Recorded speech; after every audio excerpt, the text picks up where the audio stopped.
Hello, my name is Bertha, and this is week 3 MRI presentation. I'm going to be talking about the ACR Phantom. The ACR Phantom is used to check various measurements on the scanner and quality controls of the scanner.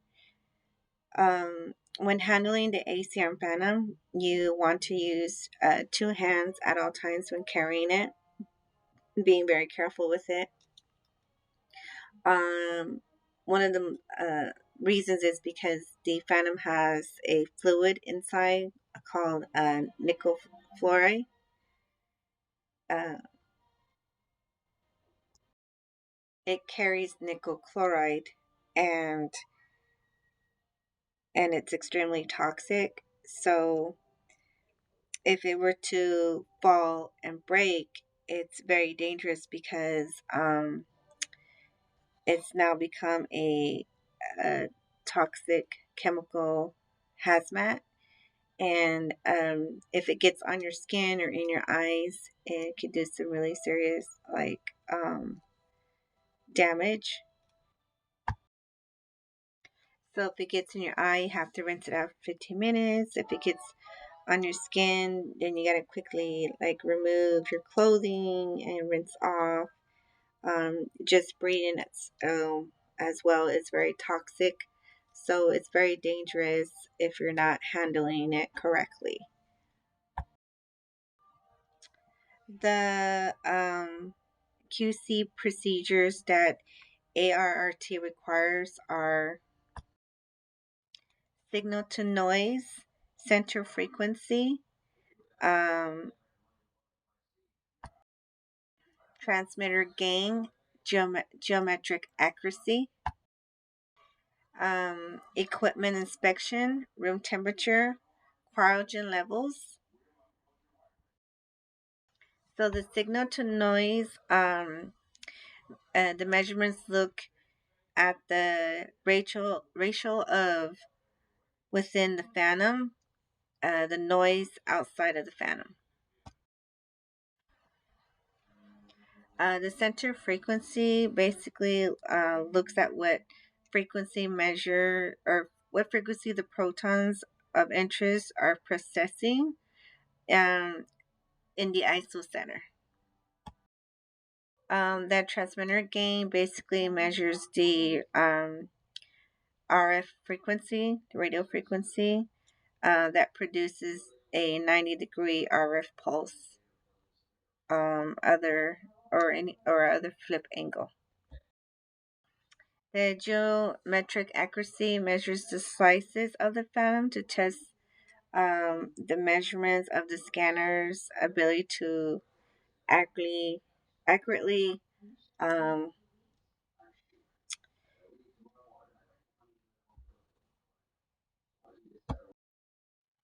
represent an object's width and height within the scan plane.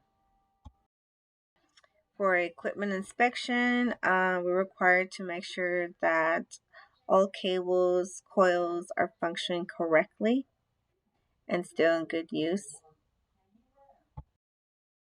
And then the room temperature, we have to make sure that the room temperature is optimal in the scanning room as well as in the control room, just so that nothing overheats and ends up shutting down because of it.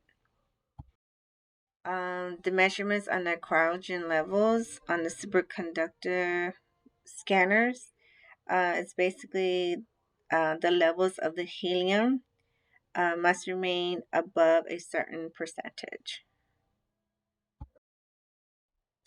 Now I'm going to go over MRI safety as far as um, the signs and symbols and differences.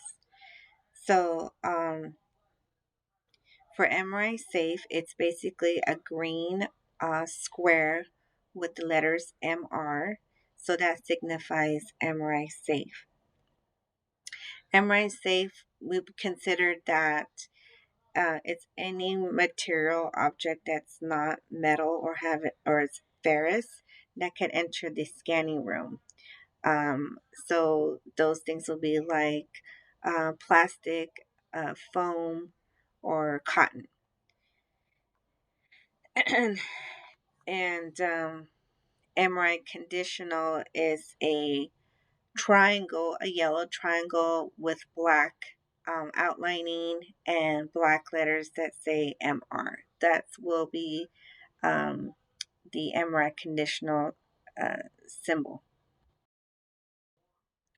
For MRI conditional, basically means that certain conditions are specific based on the static field strength, spatial gradient of VO, and potentially limits on SAR. So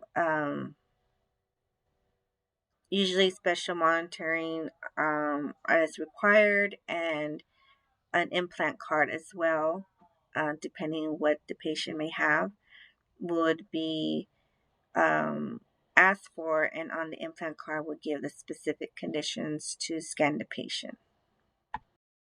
And for MRI unsafe, it would be a red circle with a red line through it, with the back letters of MR in black, and basically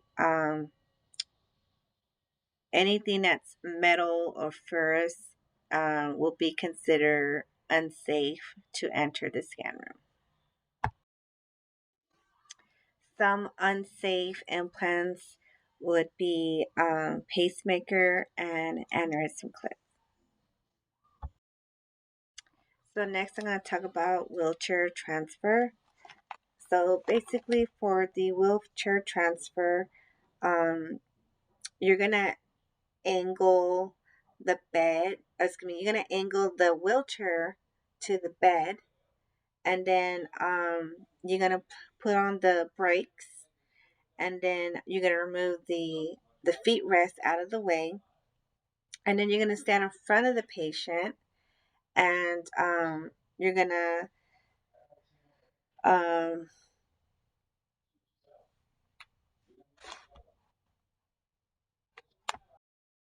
place your arm around their neck, and then you're going to bend your knees, and lock your knees between their legs. And then on the count of 3, 1, 2, 3, you're going to lift and pivot them and sit them on the bed, and then carefully have them lie down on the bed. For a lateral patient transfer, what you're going to do is first make sure that uh, the gurney bed and the transfer bed are lined up together, parallel, and you want to make sure that the handrails are already fully down and the brakes are on the bed. Once you do that, you're going to need 3 people, 2 people on this side, 1 person over here. And the person on this side is going to grab the sheet that's underneath the patient, gently pull or roll them over slightly so that the 2 people on this side can slide in the plastic panel, and then this person on this side again is going to gently roll the patient onto the panel. So now the panel is underneath the patient, and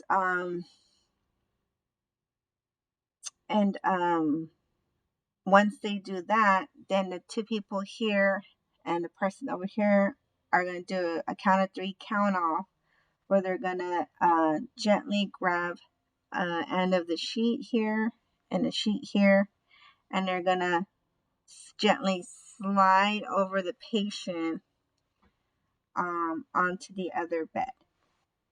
So that's my best demonstration of a lateral transfer of a patient.